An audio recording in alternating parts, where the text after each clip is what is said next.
कक्षा 8वीं पाठ दूसरा वारिस कौन। लेखिका विभा रानी। प्रस्तुत संवादात्मक कहानी के माध्यम से विभा रानी जी का कहना है कि हमें उत्तम फल प्राप्त करने के लिए समय और साधनों का सदुपयोग करना चाहिए। जो ऐसा करता है वही जीवन में सफल होता है। तो चलिए इस पाठ के बारे में, इस कहानी के बारे में हम देखते हैं। एक राजा था, उसके 4 बेटियां थी। राजा ने सोचा कि इन चारों में से जो सबसे बुद्धिमती होगी उसे ही अपना राजपाट सौंपेगा। वह सोचने लगा। अंत में उसे एक उपाय सूझ गया। उसने एक दिन चारों बेटियों को अपने पास बुलाया, सभी को गेहूं के 100 दाने दिए और कहा, इसे तुम अपने पास रखो। 5 साल बाद मैं जब इन्हें मांगूंगा तब तुम सब मुझे वापस कर देना। गेहूं के दाने लेकर चारों बहनें अपने अपने कमरे में लौट आई। बड़ी बहन ने उन दानों को खिड़की के बाहर फेंक दिया। उसने सोचा, आज से 5 साल बाद पिताजी को गेहूं के दानों की याद रहेगी क्या? और जो याद रहा तो क्या हुआ, भंडार से लेकर दे दूंगी।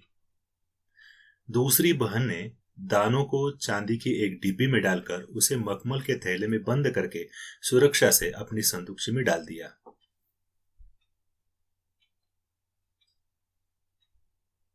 सोचा, 5 साल बाद जब पिताजी ये दाने मांगेंगे तब उन्हें वापस कर दूंगी।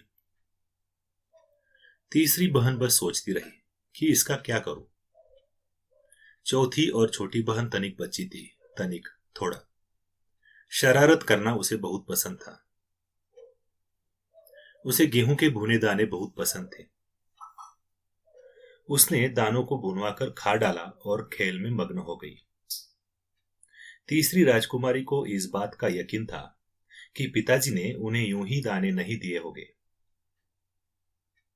जरूर इसके पीछे कोई मकसद होगा, मकसद, उद्देश्य।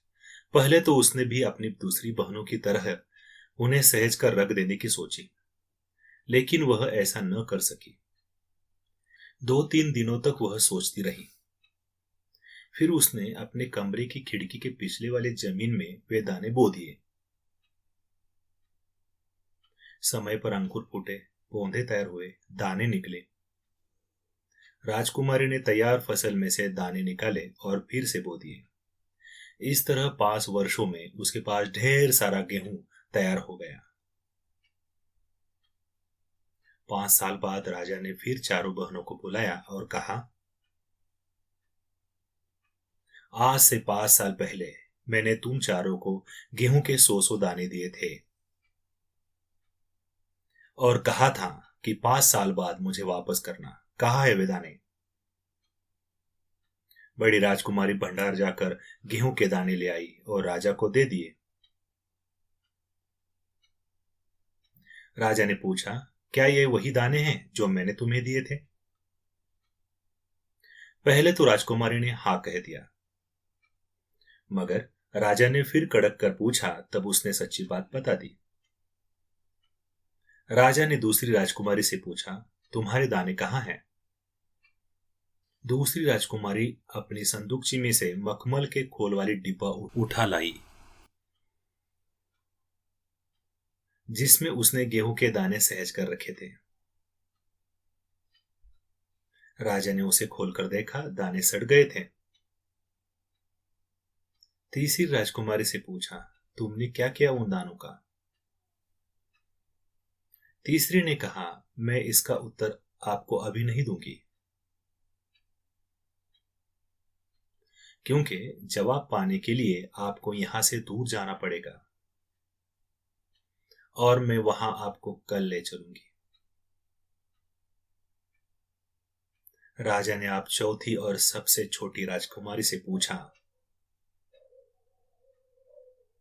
उसने उसी बेपरवाही से जवाब दिया, उन दानों की कोई कीमत है पिताजी? वैसे तो ढेरों दाने भंडार में पड़े हैं। आप तो जानते हैं ना, मुझे गेहूं के भुने दाने बहुत अच्छे लगते हैं, सो मैं उन्हें भुनवा कर खा गई। आप भी पिताजी किन किन चक्करों में पड़ जाते हैं? सभी के उत्तर से राजा को बड़ी निराशा हुई। चारों में से अब उसे केवल तीसरी बेटी से ही थोड़ी उम्मीद थी। दूसरे दिन तीसरी राजकुमारी राजा के पास आई। उसने कहा, चलिए पिताजी, आपको मैं दिखाऊं कि गेहूं के वे दाने कहाँ हैं। राजा रथ पर सवार हो गया। रथ महल नगर पार करके खेत की तरफ बढ़ चला। राजा ने पूछा, आखिर कहाँ रख छोड़े हैं तुमने वे 100 दाने? इन 100 दानों के लिए तुम मुझे कहाँ कहाँ के चक्कर लगवाओगी? तब तक रथ एक बड़े से हरे भरे खेत के सामने आकर रुक गया। राजा ने देखा, सामने बहुत बड़े खेत में गेहूं की फसल थी। उसकी बालियां हवा में झूम रही थी, जैसे राजा को कोई खुशी भरा गीत सुना रही हो। राजा ने हैरानी से राजकुमारी की ओर देखा। राजकुमारी ने कहा, पिताजी, ये वही 100 दाने हैं जो आज लाख लाख दानों के रूप में आपके सामने।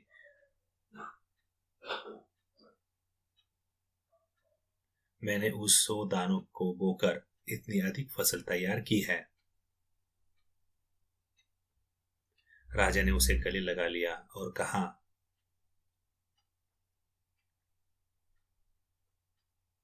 अब मैं निश्चिंत हो गया। तुम ही मेरे राज्य की सच्ची उत्तराधिकारी हो। उत्तराधिकारी, वारिस। कहानी सुनी है और देखी भी है। इस कहानी में कुछ शब्द ऐसे हैं जो थोड़े कठिन हैं। इसके अर्थ लिखे गए हैं। यहाँ पे मुहावरे भी दिए हैं, उनके अर्थ दिए गए हैं। इस मुहावरों को और शब्द को आपको लिखना है। कुछ प्रश्नों के उत्तर हम लिखते हैं। सूचना के अनुसार कृतियां करो, उत्तर लिखो। एक प्रश्न यहाँ पे पूछा गया है, गेहूं के दानों का चारों बहनों ने क्या किया? आपने कहानी देखी है और सुनी भी है, तो चारों बहनों ने गेहूं के दानों का क्या किया, यह आपको यहाँ पे लिखना है। दूसरा, तीसरा और चौथा प्रश्नों का उत्तर भी आपको लिखना है। कहानी को आपने सुनकर क्या समझा, इसके बारे में यहाँ पे आपको लिखना है। और जो यहाँ पे जो क्यूआर कोड है, इस क्यूआर कोड को आप स्कैन करके दीक्षा ऐप में इस कहानी के बारे में अधिक जानकारी ले सकते हैं। तो चलिए, इस प्रश्नों के उत्तर आप अपने नोटबुक में लिख लीजिए।